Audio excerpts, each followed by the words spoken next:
উল্লাপাড়া উপজেলা ছাত্র শিবিরের সংবর্ধনা অনুষ্ঠান 2025 অনুষ্ঠিত।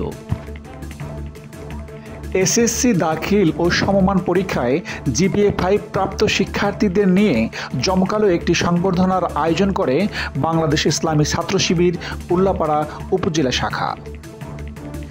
এই সংবর্ধনা অনুষ্ঠানে প্রধান অতিথি হিসেবে উপস্থিত ছিলেন উল্লাপাড়া সলঙ্গার গণমানুষের প্রিয় নেতা, বাংলাদেশ ইসলামী ছাত্র শিবিরের সাবেক কেন্দ্রীয় সভাপতি আলহাজ মাওলানা রফিকুল ইসলাম খান। উপজেলা শিবির সভাপতি গোলাম মোস্তফা সাদের উদ্বোধনী বক্তব্যের পর পবিত্র কোরআনুল কারীম তিলাওয়াতের মাধ্যমে অনুষ্ঠান শুরু হয়।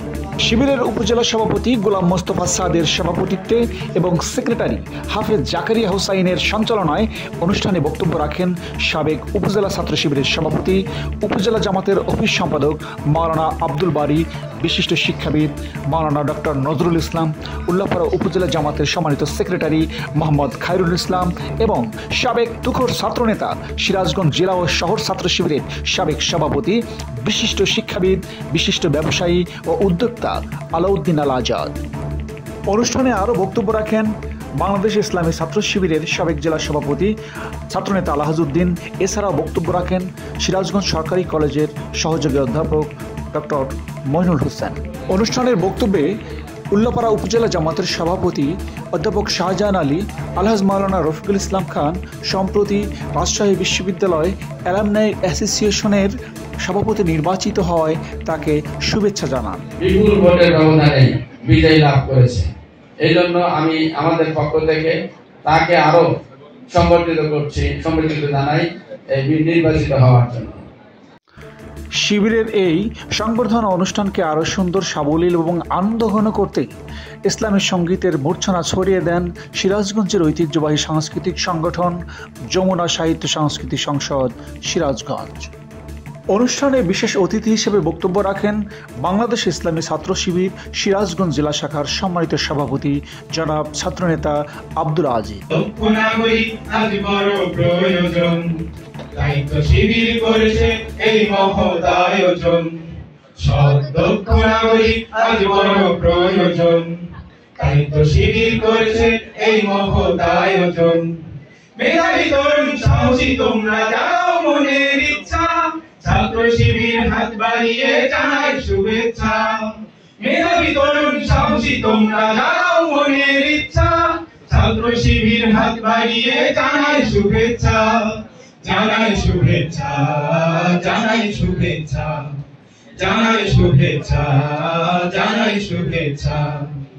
প্রধান অতিথির বক্তব্যে মাওলানা রফিকুল ইসলাম খান বলেন, তিনটে কাজের সাথে জড়িত হয়ে যায়।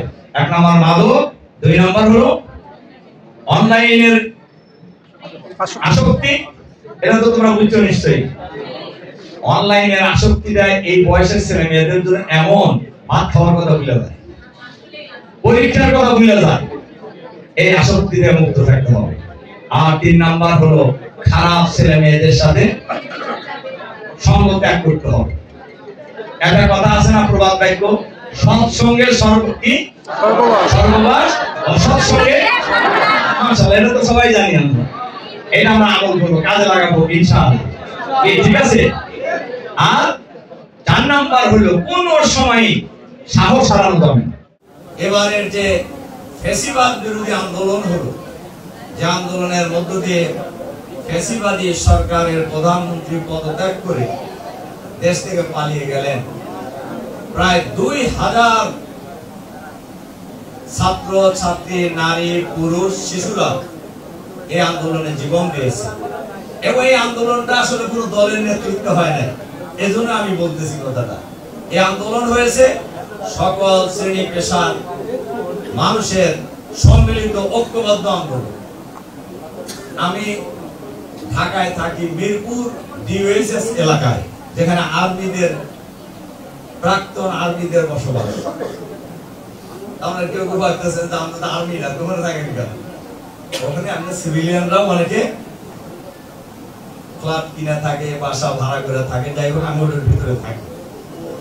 এবারই প্রথম দেখা গেছে আর্মি অফিসারদের ওয়াইফরা, ছেলে মেয়েরা এই ফ্যাসিবাদ বিরোধী আন্দোলনে ইউএসএস এর ভিতরে বিশাল মিছিল করছে, প্রায় 2-3 হাজার লোকের মিছিল, যেটা বাংলাদেশের ইতিহাসে আগে কোনোদিন হয় নাই। দল মত নির্বিশেষে সবাই মিছিল চলে গেছে, লড়াইতে চলে গেছে। কাজে এবারের ফ্যাসিবাদ বিরোধী আন্দোলনটা ছিল সার্বজনীন আন্দোলন, এটা কোনো দলের আন্দোলন ছিল না। তো যাই হোক, সেই আন্দোলনের ছাত্রছাত্রীরা বিরাট ভূমিকা পালন করেছেন এবং এই আন্দোলনের মধ্য দিয়ে বাংলাদেশের মানুষ নতুন বাংলাদেশ পেয়েছে।